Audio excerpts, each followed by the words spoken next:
이제 시작을 해보려고 하는데요. 제가 맡은 강의의 주제가 코비드하고 보험업의 이해, 이게 큰 두 가지 타이틀인데요.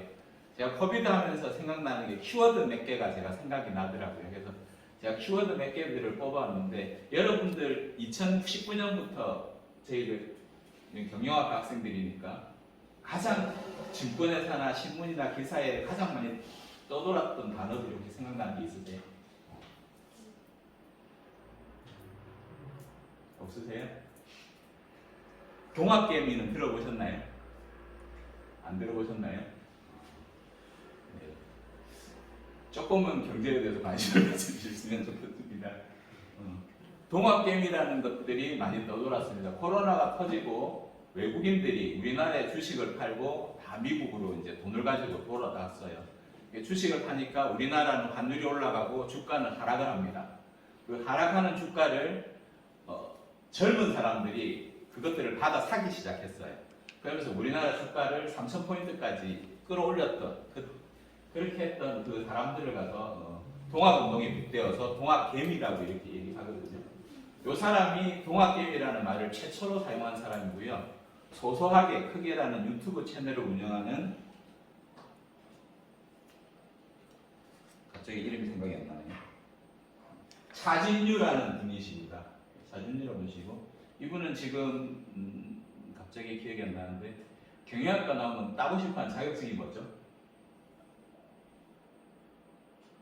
보통 회계사 이런 것들을 준비 안 하시나요? 이분 지금 공인회계사를 준비하고 계시는 그런 분이시고요. 이분 혹시 보신 적 있으신가요? 네, 존니. 네. 지금은 불미스러운 일로 메리츠 자산운용 대표에서 퇴임을 하셨고 지금은 나오지 않지만, 이분은 우리나라 주식시장에서 가장 혁명적인 역할을 하셨던 분입니다. 동학개미들을 바람을 막 일으켜가지고 실제로 우리나라 주식시장을 많이 활성화시켰던 분이시고요.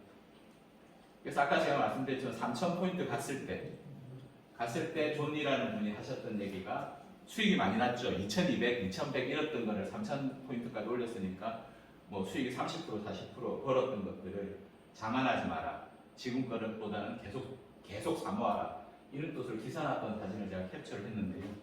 네. 저는 제가 대단히 존경하는 분이십니다. 그래서 이 존리라는 분을 한번 제가 사진을 올려봤고요. 또 다른 단어는 제가 여기 나와 있는 거 말고 뒷장에 있는데, 또 다른 단어는 영끌족, 이런 건 들어보셨나요? 영끌족이 뭔가요? 네, 영혼까지 끌어모아. 영혼까지 끌어모아서 뭘 했죠? 그분들이? 주식. 영혼까지 끌어모아서 주식을 하신 분들은 비투족이라고 얘기합니다. 예, 영끌족은 대부분 영혼까지 끌어모아서 아파트를 사신 분들을 대부분 영끌족이라고 얘기를 해요. 예, 오늘 아침 기사를 제가 우연히 봤는데 김광규라는 탤런트 아시나요? 네 아버지 마시노, 이 대사로 되게 유명하신 분이시죠. 그분이 영끌을 해서 인천 송도 신도시에 14억을 주고 아파트를 사셨다고. 지금 가격이 폭락을 해서 한 10억 초반대 이렇게 한대요. 그래서 2년 만에 그분은 4억을 잃으셨죠. 그런데 지금 금리는 어때요? 금리 무지하게 지금 올라가고 있거든요. 주식담보대출도 7%, 8% 하다 보니까 이자는 또 부담되는 상황. 지금 현재 영끌족들의 상황인데, 그런 단어들이 코비드가 등장하면서 새롭게 나온 단어들입니다. 요거는 이제 추가로 해가지고 이제 조금 주식을 해서 아까 말씀 동학개미 돈을 벌었어요. 돈을 버니까 이분들이 무슨 생각을 하냐면, 우리나라 주식 말고 외국 주식도 사면 어떨까 생각해서 외국 주식을 사는 겁니다. 외국 주식을 사는 사람들을 서학개미라고 이야기를 하고요. 가장 주의해야 될 단어가 선학개미입니다. 저희 주식시장은 저희들 혹시 어떻게 거래하는지 아시나요? 주식 거래 해보신 분 있으신가요? 아직 안 해보셨죠? 아직 학생들이라서. 네. 성인들만 대상으로 강의를 해보다가 학생을 대상으로 강의를 네, 조금 힘드네요. 네. 주식은 내가 이 주식을 거래소에 상장을 해서 여러 사람들이 다 거래를 할 수 있도록 만드는 것들을 저희들이 주식 거래라고 얘기하고, 우리나라에는 크게 코스피라는 시장과 코스닥이라는 시장이 있어요. 코스피 시장은 저희들이 조금 더 큰 기업들, 재무적으로 안정된 기업들이 주식을 거래하는 공간이고, 코스닥은 이제 막 조금 성장하는 기업들, 조금은 재무적으로 불안정한 기업들이 거래하는 공간이 코스닥이라는 공간입니다. 근데 코스피나 코스닥이 거래되지는 않았지만 상당히 유력한 기업들을 먼저 내가 사모으는 겁니다. 이런 사이트들이 있어요. 이런 사이트들이 있어요. 그런 사이트들의 정보를 받아서 주식을 사는 사람들, 이런 분들이 선악견입니다. 제가 이 얘기들을 왜 하냐면 지금 몇 학년들이세요? 3학년, 네, 4학년. 4학년 이제 졸업하시면 취업하셔야 되잖아요. 네. 취업을 하시면 이제 저축으로는 먹고 살기가 힘들기 때문에 다 투자를 하십니다. 어떻게든 무슨 방법으로. 네. 어제도 제가 유튜브를 통해서 상담을 들었던 사람이 하는 얘기가 마이클 스퀘어, 네, 사람들이 연결을 나서 29살 된 청년이었는데 경찰이 되신 지 6년이 되셨대요. 근데 비트코인에 대부분의 돈을 투자해서 상당한 금액을 손해를 보고 계시더라고요. 그래서 지금은 저축을 해서는 크게 재미를 못 본다라는 생각들이 취업을 하면 누구나 다 가지게 될 겁니다. 그래서 투자에 대해서는 관심을 다 가지시게 될 건데 선악견 이런 건 절대로 하지 마세요. 네. 정보들이 많이 제한되어 있기 때문에 내 돈을 잃을 가능성이 많습니다. 저도 이게 처음 나왔을 때 한 6년 전, 7년 전? 한 7년 정도 됐겠네요. 이런 것들을 알고 투자했다가 저도 돈을 좀 잃었고요. 고객돈도 좀 잃게 했습니다. 소개돼서. 그래서 이런 것들은 가능하면 하지 마시고 아까 말씀드린 코스피나 코스닥이나 아니면 제도권 안에 있는 금융기관의 상품들을 좀 이용을 해서 내 돈을 굴려나가시는 방법을 선택하시기 바랍니다. 네, 연끌력에 대해서는 말씀을 드렸고요.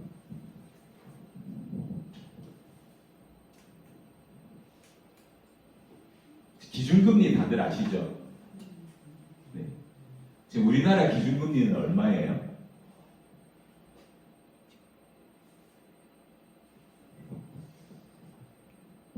미국의 기준금리는 얼마인가요? 네? 네, 3.25%. 네. 3.25%에서 3.5% 사이. 미국은 이렇게 이제 구간별로거든요. 네, 차트가 넘어갔네요. 저희 나라는 지금 2.5%, 2.75%, 이 정도 사이에서 지금 움직이고 있고요. 기준금리가 왜 중요한가요? 보험하는 사람이 수업을 하니까 제가 뭔 얘기를 하나 싶으시죠? 네, 기준금리는 우리나라의 모든 경제정책을 결정하는 가장 중요한 요소입니다. 물가를 잡기 위해서 사용하기도 하고요. 실업률을 낮추기 위해서 사용하기도 하고 강제적으로 경기를 활성화시키기 위해서 사용하는 자료가 기준금리입니다.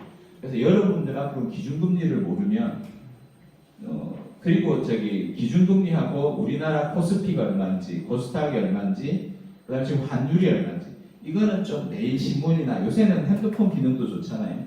네, 조금 관심을 가지시고 보시면 여러분들이 투자를 해서 성과를 얻는데 조금 도움이 되실 겁니다.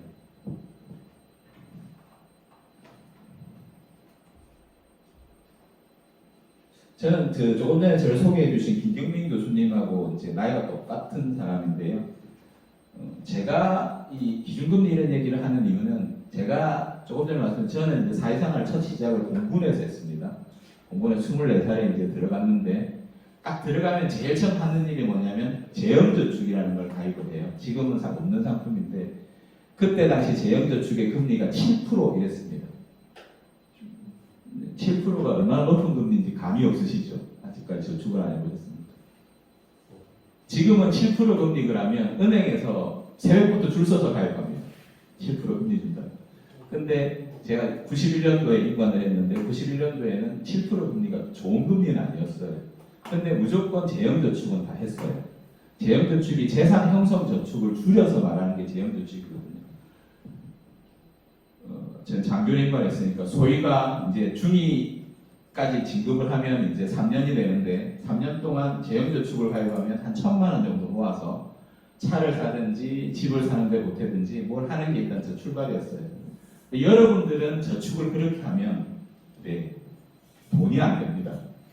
지금은 은행 금리가 미국 환율이 올라가면서 같이 따라 올라가면서 지금 뭐 제가 오늘 아침에 확인한 바로는 은행권 금리가 4.5% 그래서 왔다 갔다 해요. 우리 은행 뭐 이런 데 4.5%, 저축은행은 6%이 정도 금리를 주는데 우리나라는 계속 이렇게 금리를 올릴 수가 없습니다. 그러다 보니까 금리는 다시 2%대로 떨어질 거고요. 여러분들은 아마 3% 이상의 금리를 주는 저축은 절대로 못 하실 겁니다. 그럼 여러분들은 투자의 눈을 돌리실 수밖에 없기 때문에 제가 조금 전에 말씀드렸던 그런 단어들에 대해서 조금 관심을 가져주셨으면 좋겠습니다.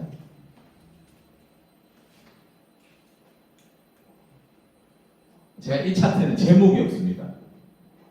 근데 여러분들이 보기에도 엄청나게 내려갔다가 엄청나게 올라갔다가 다시 엄청나게 내려갔죠.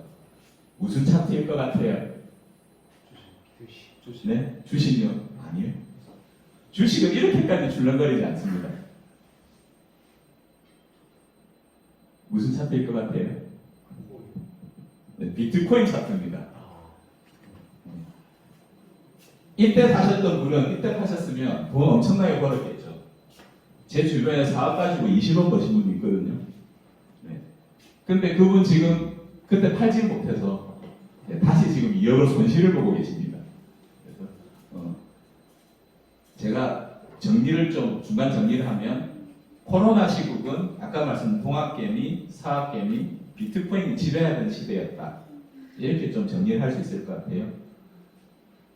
돈이 많이 풀렸죠. 경기를 활성화하기 위해서 금리는 바닥으로 유지를 했습니다. 지금은 환율이 올라가면서 금리도 같이 올라가고 있지만 바닥을 유지하고 있으니까 사람들은 돈이 있어요. 쓸 데가 없습니다. 그러다 보니까 동학개미, 사학개미, 비트코인에 투자해서 재미를 보신 분도 있고 손실을 보신 분도 있습니다. 그리고 한 3달, 4달 정도 됐나요? 루나 사태 기억하시나요? 네. 혹시 루나에 투자하신 분 있으세요? 신학대 학생들은 참 착하네요. 저희는 제가 딸이 둘이 있는데 둘 다 대학생인데 그 루나에서 큰 돈은 아니지만 몇만 원, 몇십만 원씩 손해를 받더라고요. 근데 저도 마지막 판에 원래 저 주식 투자도 조금씩 하는데 상패하는 종목에는 상장 폐지하는 종목에 절대 투자를 안 하는데 옆에 사람들이 야, 그 돈 없어도 되는데 해보자 그래가지고 5명이 올려서 20만 원 투자했다가 지금 손실을 다 봤습니다. 여러분들 이런 데 관심을 가져야 할 수밖에 없어요. 절대 저축해서 부자가 될 수 없습니다. 다들 부자 되고 싶으시죠? 부자 안 되고 싶으신가 봐요. 부자가 되고 싶진 않더라도 남들만큼은 살고 싶으시죠? 네. 남들만큼 살고 싶으면 여러분들은 절대로 저축을 해서는 남들만큼 하실 수가 없습니다. 저는 상담을 다니잖아요. 매일 사람을 만나고 매일 얘기를 하는데 저축을 하시는 분들보다는 투자를 하시는 분들이 여러분들 취업을 하시는 그 나이대에 너무 많이 있습니다. 대부분 다 투자를 하십니다. 여러분들이 지금 관심을 안 가지고 있는데 여러분들이 지금부터 관심을 가져야 실제 취업을 했을 때는 다른 사람보다 조금 더 나은 결과를 가져올 수 있으니까 좀 관심을 가져주십사 하고 코로나 시대에 떠올랐던 키워드를 해서 좀 말씀을 드렸어요.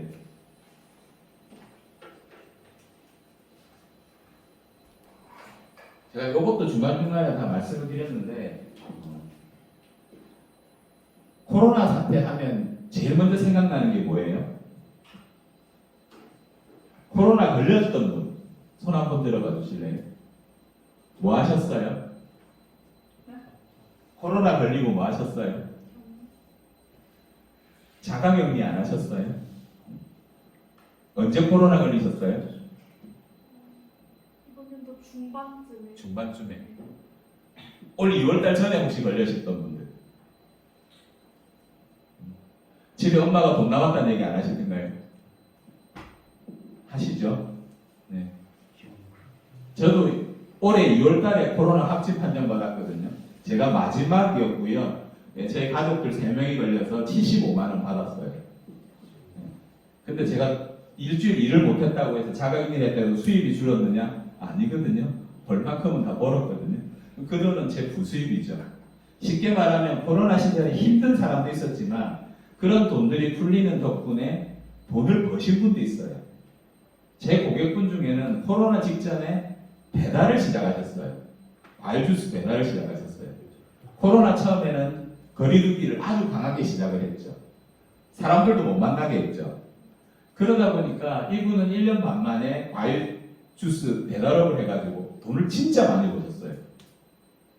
그런 분들이 있는 반면에 코로나가 2019년 12월 달에 시작이 됐는데 제 아시는 고객분은 해운대에 아주 큰 커피숍을 2019년 12월 24일 날 오픈하셨어요. 그분은 엄청난 손실을 보셨겠죠. 1년 동안 장사를 거의 하지를 못했어요.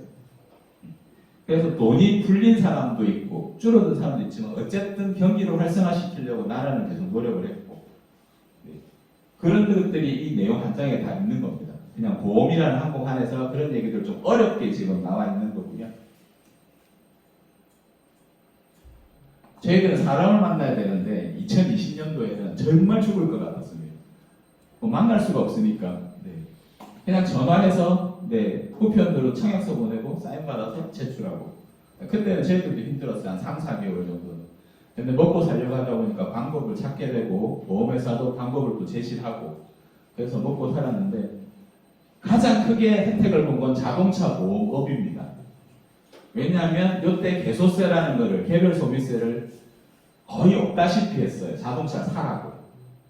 그렇게 해서 자동차를 많이 샀는데 아까도 말씀드렸지만 거리두기 제한을 하니까 자동차는 샀지만 돌아다니지를 못해요. 사고가 안 나겠죠. 자동차 보험료는 사고가 날 거라고 생각하고 받아놨는데 보험회사는 돈이 남아요. 그러니까 신상품을 만들어낼 수 있는 여력이 생기고요. 새로운 상품들을 만들어내기 시작합니다. 그러면서 2021년 말부터는 보험업이 다시 좀 활성화가 되기 시작해요. 또 이 시기에 어떤 일들이 있었냐면 코로나 하면 후유증으로 가장 먼저 떠오르는 게 뭐예요? 신문에 많이 났던 게 혹시 기억나시나요? 심장병 얘기들 많이 하지 않으셨나요? 제 질병명으로 얘기하면 심근염이라고 얘기를 하는데 심장의 근육이 역집이 생긴 후유증은 치명적인 후유증이거든요. 같이 일하는 동료가 그게 진짜로 발병을 했어요. 코로나 백신을 맞고 나서. 그리고 지금 제 고객분 어제 병원 갔다 오셔서 전화 왔는데 코로나 8월 달에 확진되고 나서 계속 기침을 하더니 어제 병원 가니까 천식이 확진이 됐다 그러세요. 나이가 56 되신 분인데 56까지 한 번도 겪어보지 못한 천식을 그런 소리를 듣다 보면 여러분들 느낌이 어떠세요? 나도 그런 게 걸릴까 봐 걱정이 되지 않으시나요? 그러다 보니 보험에 대한 관심이 늘어나고 보험 가입률도 오히려 좀 좋아지는 그런 경향들이 좀 생겼습니다.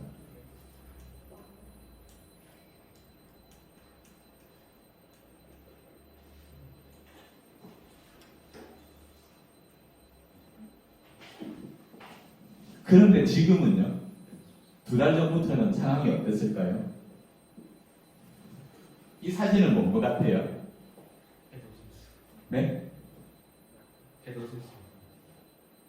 네. 사람은 맞는데 뭘 제가 의미하려고 그랬을까요? 흰 달러. 지금은 달러가 최고입니다. 미국은 원래 돈은 실물이랑 교환이 돼야 돈의 가치가 있어요. 그러면 옛날에 미국은 어떻게 했냐면 미국은 내가 1달러를 발행하기 위해서는 1달러만큼의 금을 연방준비은행에다 보관했어야 됐어요. 근데 미국이 가만히 생각해 보니까 그 돈으로 금사하면 자기들이 손해예요. 자기들이 세계에서 제일 강국이니까. 그래서 미국이 1970년대 중반쯤부터 해서 뭘 했냐면 우리는 마음대로 돈을 찍어낼 거야. 그렇게 해서 달러가 세계 최고의 돈이 되어버린 겁니다. 근데 지금 자기 마음대로 금리를 올려서 다른 나라보다 자기 나라의 돈의 가치를 더 올리고 있죠. 그럼 우리나라도 거기에 지지 않기 위해서 따라서 금리를 올릴 수밖에 없는 거예요. 그러다 보니 전 세계가 휘청거리는 상황이 미국 달러 금리 인상 때문에 발생을 하게 되거든요.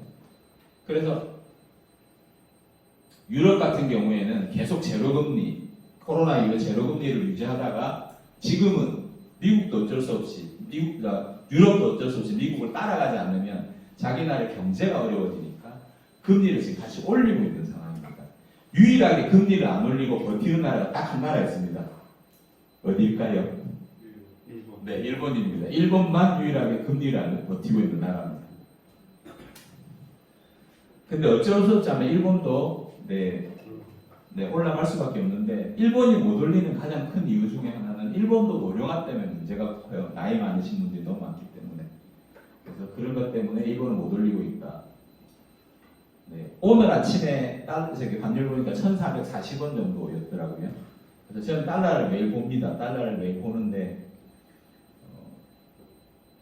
달러가 오르면 뭐 때문에 우리나라 경제가 위험할까요?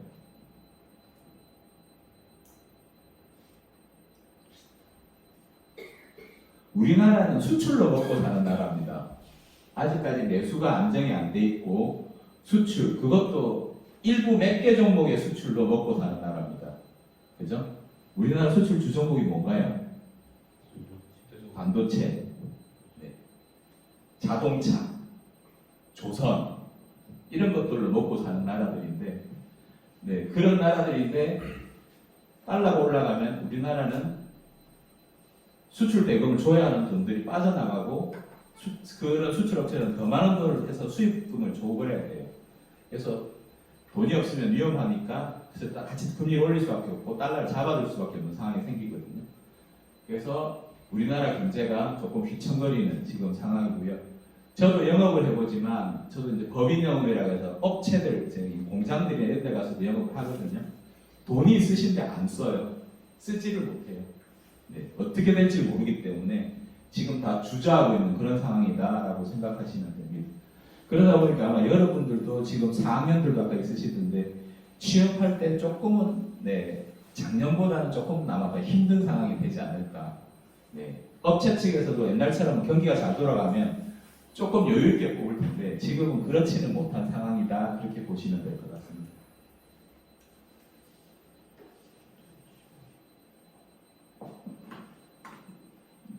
이제부터는 그냥 제 맘대로 얘기할게요.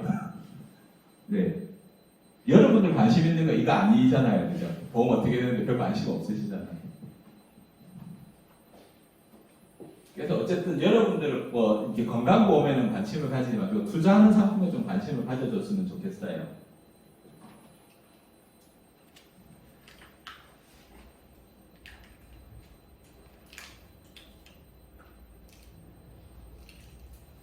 그래서 그냥 보험에 대해서만 제가 조금 얘기를 하고 강의는 조금 일찍 마치겠습니다. 저는 보험은 금고다라고 생각을 합니다. 제가 저희 사촌 형님께서 대단히 잘 사세요. 서울에 계신데 사촌 형님 집 안방에 가면 방에 이거만한 금고가 있어요. 그래서 옛날에는 잘 사는 친척이 한 명 있으면 은행에서 돈 빌리기가 쉽지 않던 시절이기 때문에 다 친척한테 돈 빌리러 옵니다. 그러면 쟤를 요새 누가 돈 빌려달라면 어떻게 해요? 카카오뱅크 송금해주죠. 예, 제 사촌 형님 제가 가면 한 2, 3천만 원 정도는 빌려달라는 금고에서 꺼내서 빌려주셨던 분이시거든요. 예, 저는 보험은 그런 금고의 역할을 한다고 생각합니다. 그냥 돈 놔둬도 될 텐데 집에 늘 사람이 있으니까 놔둬도 될 텐데 왜 금고를 살까요? 누가 훔쳐갈까봐 하는 거지 않겠어요? 그냥 훔쳐가면 참 좋은데 요새같이 험악한 세상에는 어떻게 훔쳐가요? 사람한테 상해를 주면서 훔쳐가죠. 그러니까 내가 다치지 않기 위해서라도 금고를 사두는 겁니다. 근데 금고를 사기 위해서 돈이 들어가죠. 근데 금고값이 싸지는 않습니다. 비싼데도 불구하고 금고를 사는 이유는 내 돈을 지키기 위해서 사는 거죠. 저는 보험도 그런 관점이라고 생각합니다. 여러분들 지금 4학년들도 있고 2학년도 있고 그렇다 하셨는데 저도 영업을 하는 사람이고 여러분들이 취업을 하시면 아마 엄마 친구라는 사람이 와서 보험가입을 하라고 얘기를 할 겁니다. 네, 뒤에서 끄덕거리시는 분, 네, 벌써 그러시는 분이 계신가요? 네, 아마 누군가는 와서 보험가입을 하라고 할 겁니다. 네. 그리고 아니면 친구나 동기 이런 사람이 와서도 보험가입을 하라고 할 거고요. 근데 내가 보험에 대한 아무 생각이 없으면 그 친구가 좋다라고 하는 보험을 가입을 할 거예요. 근데 그게 정말 좋은 보험일까요? 제가 보험 영업을 조금 전에 말씀드렸는데 2006년도부터 해서 지금 이제 몇 년, 지금 2022년인데 17년째 지금 제가 하고 있는데 17년째 하고 있는데 2, 3년 한 보험 설계사가 좋은 보험을 구별할 수 있다? 저는 불가능하다고 생각합니다. 그 많은 상품을 다 자기는 접해보지 못했는데 어떤 게 좋은 보험이라고? 그냥 자기가 취급하는 것, 자기가 아는 것만 좋은 보험인 거예요. 그럼 여러분들은 속아서 가입하는 거죠. 그 사람이 좋다고 하니까. 근데 비교를 해보려면 보험 비교해볼 때 아시는 데 있으세요? 이제 네이버하고 카카오에서 보험을 비교할 수 있도록 한다고 법을 바꾼다고 하는데 네이버나 카카오에서 보험 비교가 될까요? 절대로 안 됩니다. 똑같은 우리가 봤을 때 글자 하나 틀리지 않는데 보험은 약관이라는 게 있어요. 쉽게 말하면 그 보험의 내용 설명해 놓은 책입니다. 그 책에는 내용이 달라요. 똑같은 이름입니다. A라는 회사하고 B라는 회사가 내용이 달라요. 저는 그래서 네이버나 카카오에서 보험을 비교하겠다고 하는 자체가 대단히 위험한 발상이다라고 생각을 하는 사람인데 그렇게 해서 비교하면 내 좋은 보험은 해지하고 나쁜 보험을 가입할 수도 있어요. 여러분들이 관심을 가지지 않으면 보험이 여러분들이 돈을 모으는데 방해를 할 겁니다. 그래서 오늘 저는 그런 포인트에서 조금 얘기를 하려고 하고요.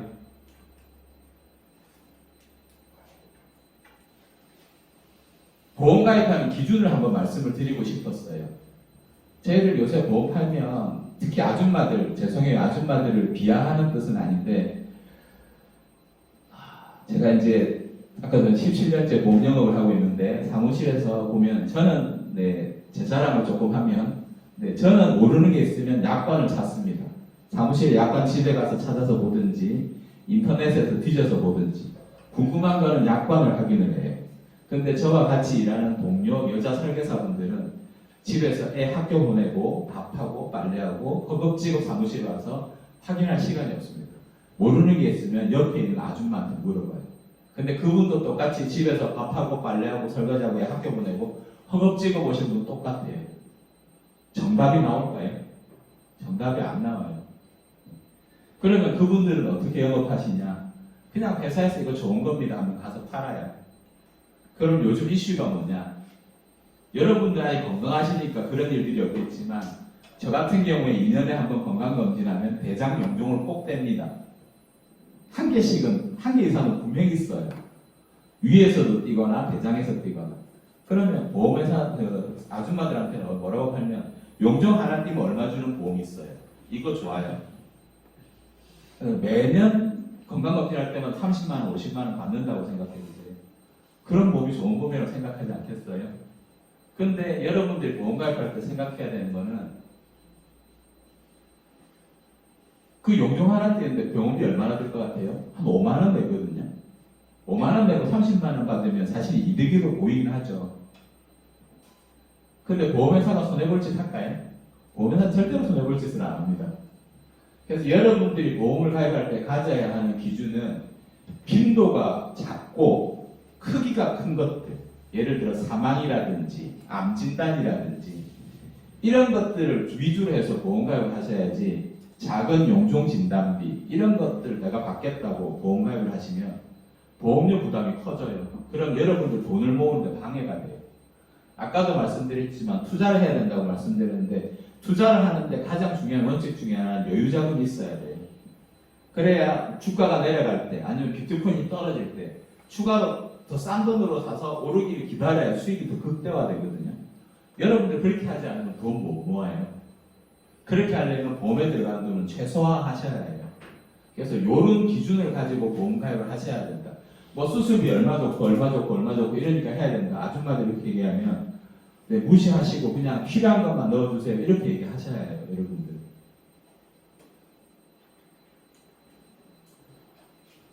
그리고 알아야 되는 것 중에 하나가 내가 보험료 내진 않지만 혜택을 받을 수 있는 보험들이 있어요. 몰라서 못 받거든요. 네. 지자체에서 강제로 보험 가입을 합니다. 근데 청구는 내가 알아서 해야 돼요. 그럼 내가 피해를 입었는데 청구를 안 하면 돈을 못 받는 거예요. 그냥 날리는 겁니다. 한 달쯤 전인가요? 포항에서 비가 많이 와서 지하 주차장에서 애가 죽었죠. 네. 그 애는 이 보험에 가입되어 있는데 그 애는 보험금을 못 받습니다. 우리나라 법은 15세 이하의 어린이에 대해서는 사망보장 가입하지 못하도록 되어 있어요. 그러다가 걔는 보험금을 못 받았어요. 근데 같이 있었던 다른 어른들은 나라에서 2천만 원씩 나갑니다. 근데 모르면 청구를 못 해요. 그래서 이런 보험도 있다는 걸 제가 소개하려고 갖고 왔습니다. 시민안전보험입니다. 여러분들이 살고 있는 지자체에서 주민등록 이전 신고를 하면 자동적으로 알아서 가입합니다. 그 청구는 내가 알아서 해야 돼요.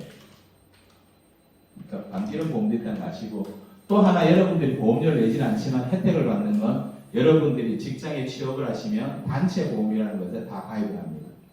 회사가 산재에서 보상하지 않는 부분을 커버해주기 위해서 다 가입합니다. 가입하지 않는 회사는 없습니다. 그래서 단체 보험도 있기 때문에 이런 보험들은 여러분들이 내가 보험료를 내지 않더라도 보상을 받을 수 있는 보험이다. 이렇게 생각하시면 되고요. 제가 유튜브에서도 얘기를 하고 또 직접 고객들을 만나면 얘기를 하는데, 제가 상담을 할 때 가장 많은 시간을 드리는 것 중에 하나는 고객들에게 보험이란 어떤 것인지 그거에 대한 강의를 좀 많이 해요. 그래서 보험을 알아야만 내가 잘 가입할 수 있거든요. 그래서 보험을 잘 가입하는 요령 중에 하나는 내가 보험에 대해서 공부를 좀 하셔야 돼요. 왜 가입하는가? 남들이 하니까 하시면 안 돼요. 우리 집의 가족력은 암가족력인데 남들이 뇌혈관 질환은 크게 가입해야 된다 하더라. 뇌혈관 질환 크게 가입하시면 그건 잘못된 보험 가입이에요. 우리 집에 암가족력이 있으면 암에 대해서 크게 가입하셔야 되는 거예요. 우리 집은 근데 아버님이 역대로 할아버지도 그렇고 그 증조 할아버지도 그렇고 다 뇌출혈 뇌졸중이 있으셨다. 그럼 암보다는 그쪽에 더 크게 가입하셔야 되는 거예요. 그러니까 내가 어떤 포인트에 맞춰서 가입하실 건지 여러분들이 생각하셔야 돼요. 유능한 보험 설계사는 여러분들에게 반드시 가족력을 묻고 지금 집안에 어떤 질병을 가지고 있는지 물어봅니다. 그런데 내가 보험을 잘 파는 설계사들은 그냥 다 진단비 크게 해와서 10만 원이면 될 거를 15만 원, 20만 원 설계해서 여러분한테 좋은 보험이라고 가입을 시킬 거예요. 그런 보험 가입하실 건가요? 여러분들이 내가 왜 보험 가입하는지 생각하지 않으시면 그런 보험에 당합니다. 그 다음에 중요한 건 보험료 누가 내시나요? 본인들이 내실 거잖아요. 근데 나는 200만 원 버는데 500만 원 버는 친구가 50만 원짜리 보험에 가입했으면 똑같이 가입하실 건가요? 아니죠. 내 형편에 맞게 가입해야 되죠. 그래서 나는, 그리고 보험은 20년, 30년을 내는 상품입니다. 결코 싼 상품이 아니에요. 5만 원짜리라 해도 1200만 원을 내고 가입하는 상품이 보험입니다. 내 한 달에 내는 돈 5만 원이라도. 그래서 내가 20년 동안 무리 없이 납입할 수 있는 금액은 얼마인지 스스로 결정하셔야 돼요. 상품은, 보험은 설계를 하는 상품이기 때문에 얼마든지 여러분들이 원하는 보험료에 맞춰서 설계할 수 있어요. 그게 설계사의 능력이에요. 그런데 대부분 설계사들은 자기 돈을 벌기 위해서 그렇게 안 합니다. 그것 갖고는 안 돼요. 더 하셔야 돼요. 그렇게 얘기하시는 분들이 많거든요.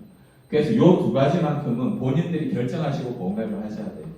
다시 아까 얘기를 들어오면 여러분들이 취업을 하시면 엄마 친구분들, 친척분들이 분명히 보험 가입하러 오십니다. 네, 그분들이 드림 있는 설계서에 사인하지 마시고 생각하고 있으셨다가 본인이 생각하는 수준의 보험료와 본인이 생각하는 보장을 가지고 보험 가입하세요. 요새 인터넷에 잘 나와 있습니다. 네, 광고 한번 하겠습니다. 잘 모르시겠으면 제 유튜브에 들어와서 보시면 돼요. 네. 그 다음에 중요한 것 중에 하나는 누구에게 가입할 것인가입니다. 여러분들 보험 왜 가입한다고 생각하세요? 결론은 내가 보험금 받으려고 가입하시는 거 아니에요? 내가 아플 때 보험금 받자고 가입하시는 거잖아요. 그런데 보험 가입을 시켰는데 설계사가 이 보험 가입하면 어디서 보상이 보험금이 나오는지 모르면 받을 수 있을까요? 요새 앱으로 보험금 청구를 하거든요. 사진으로 찍으면 다 보험금 청구가 돼요. 근데 저는 고객들에게 못하게 합니다. 그렇게 청구했을 때 고객이 만약 보험사에다가 보험금을 적게 줬어요. 고객들이 적게 줬는지 알 수 있을까요? 모릅니다. 그 설계사도 모르고 고객도 모르면 누가 받아줘요? 아는 설계사한테 가입을 하셔야 됩니다. 이거는 제가 잘 안다라고 얘기하는 게 아니고 한 사람한테만, 아까 말했죠. 엄마 친구한테 가입하지 마세요. 여러 군데 설계를 받아보세요. 여러 군데 물어보세요. 그러다 보면 나한테 가장 잘 맞는 설계사가 이 사람이구나 알 수 있을 겁니다. 그런 분한테 가입하셔야 나중에 절대 후회하지 않습니다. 주변에 보면 그런 분들이 있어요. 방송 보고 가입하시는 분들, 홈쇼핑 보고 가입하시는 분들. 3년 지나면 그분 그거 해지하시고 또 다른 거 가입하세요. 돈 다 날리는 거죠. 뭐 2, 3만 원짜리 가입하셨으면 아, 손해보고 그럴 수 있다 하지만 20만 원, 30만 원짜리 가입하시고 해지하세요. 저는 그 돈이 너무 아깝거든요. 여러분들은 좀 그러지 않으셨으면 합니다. 이제 여러분들이 좀 관심을 가질 만한 얘기를 좀 해볼게요. 요새 저축들 어떻게 하시는지 혹시 인터넷에 한번 찾아보신 적 있으신가요? 풍차 돌리기 적금 이런 거 들어보셨어요? 들어보셨어요? 내가 100만 원 저축할 여력이 있으면 한 달에 10만 원씩 10달 동안 가입하는 겁니다. 1월 달에 10만 원짜리 적금 하나 1년짜리, 2월 달에 10만 원짜리 적금 하나 1년짜리, 3월 달에 10만 원짜리 1년짜리. 그러면 1년 뒤가 되면 나는 매달 120만 원의 이자가 붙은 돈을 매달 적금 만기로 찾게 됩니다. 저축하는 재미가 좀 있겠죠. 그래서 이걸 저희들이 좀 그냥 그 인터넷에서 떠도는 용어로 풍차 돌리기 적금이라고 하는데 그렇게 적금하는 방법도 있고요. 요새 또 유행하는 방법은 금리가 오르고 있기 때문에 6.15 선납 이연 방법이라는 게 있습니다. 1년짜리 적금을 넣으면 1년 동안 내가 매달 10만 원씩 내야 해요. 근데 내가 힘이 들어서 중간에 안 냈어요. 그럼 그 기간만큼 더 내야만 만기가 돼서 돈이 돌아오거든요. 근데 선납이연 적금은 6개월 동안을 먼저 내는 겁니다. 그러면 먼저 내는 거에 대해서도 높은 금리를 적용을 해주고요. 그 다음 중간에 한 달을 내고 마지막에 만기에 5개월 내면 이거는 중간에 4개월을 안 결국은 3번밖에 안 내죠. 안 내는데 7개월까지 어쨌든 정상적으로 낸 거고 8, 9, 10, 11은 안 낸 거잖아요.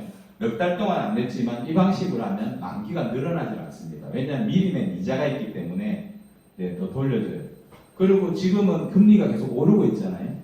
오르고 있을 때는 지금 언제 떨어질지를 모르잖아요. 그럴 때는 짧게 6개월짜리 정기예금을 가입하는 겁니다. 정기예금은 목돈으로 가입하는 거거든요. 그럼 6개월 내고 나머지 6개월 낼 돈은 6개월짜리 정기예금을 가입하는 겁니다. 60만 원을 가지고. 높은 금리를 받고 정기예금 만기가 끝나면 한 달 내고 들고 있다가 다시 마지막에 5개월치 내는 거. 이게 선납이연 적금이거든요. 무조건 투자만 하셔야 되는 건 아니고 적금도 하셔야 되고 목적에 맞게 가져가셔야 되기 때문에 이런 접근 방법도 있다라고 생각하시면 됩니다. 여러분들이 기본적으로 생각해야 될 거는 금리 상승기에 여러분들이 저축도 있고 대출도 있어요. 돈을 빌린 것도 있어요. 금리 상승기라면 대출은 어떻게 해야 돼요? 가능하면 빨리 갚아야 되죠. 저축은 만기를 길게 하는 게 낫나요? 짧게 하는 게 낫나요? 짧게 해야 올라가면 더 높은 금리를 받죠.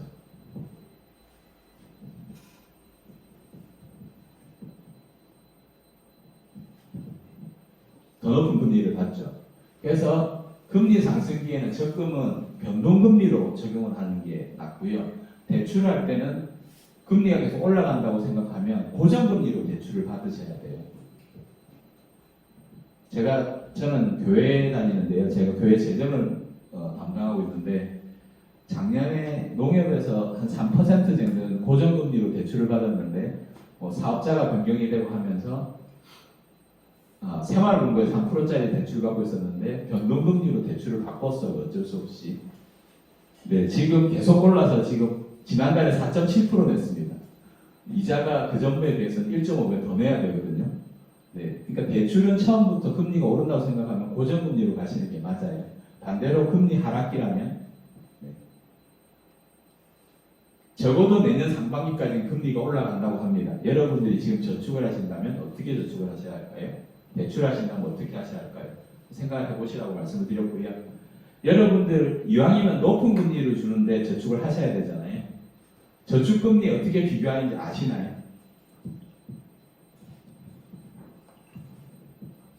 모네타라는 사이트 혹시 들어보셨어요? 네.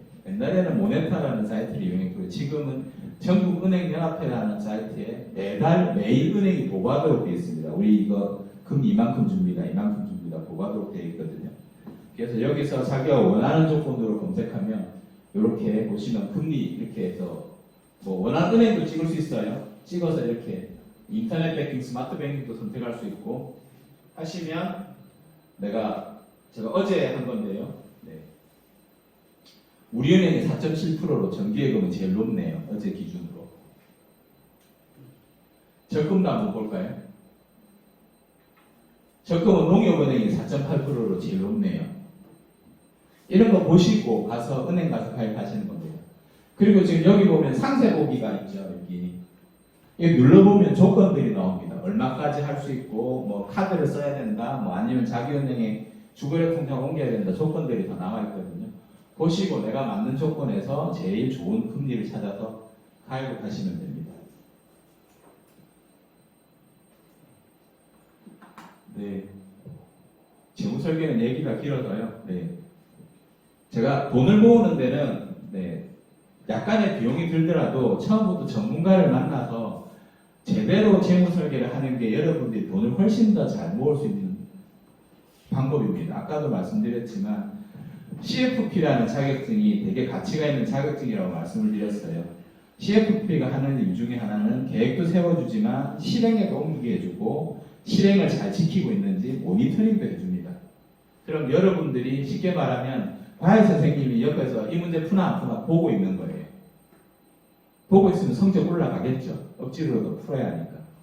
네, 그런 사람들이 옆에 두고 이왕이면 저축을 하시면 참 좋겠고요.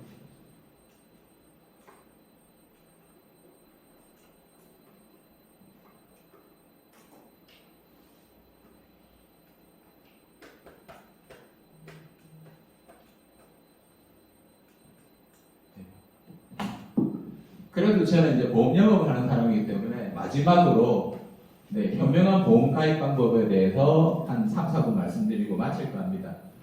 첫 번째는 내가 보험을 잘 알아야 해요. 설계사한테 맡기시면 안 됩니다.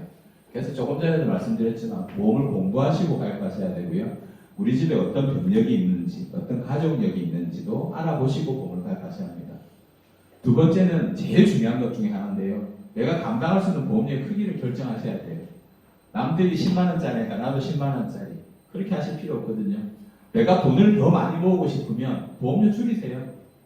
네, 뭐 비갱신은 좋고 갱신형은 안 좋다 이렇게 얘기하는데 내가 돈을 더 모으고 싶으면 갱신형으로 가입하셔도 됩니다.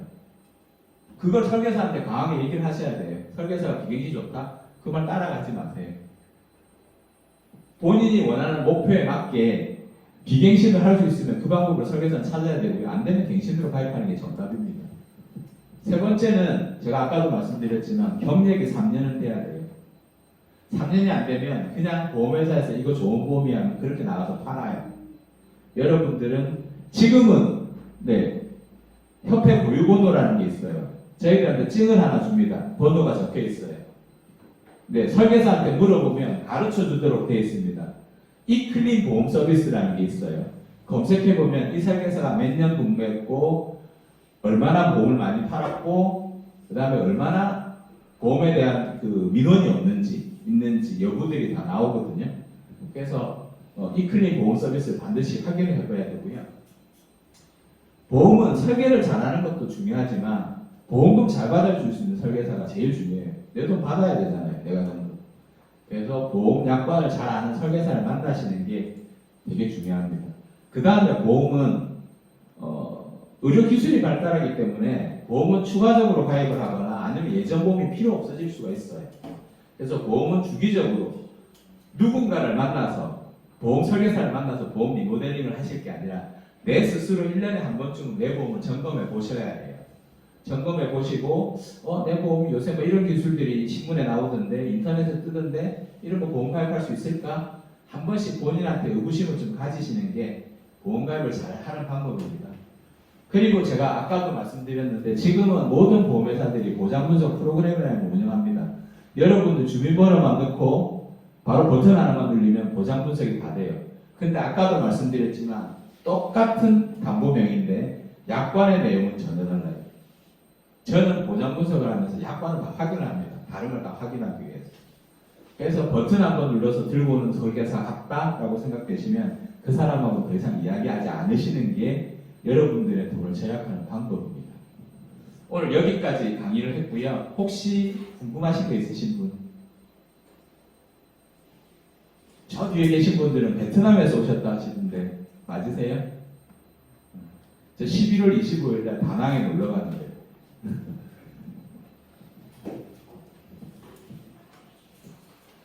긴 시간 들어주셔서 감사하고요. 네.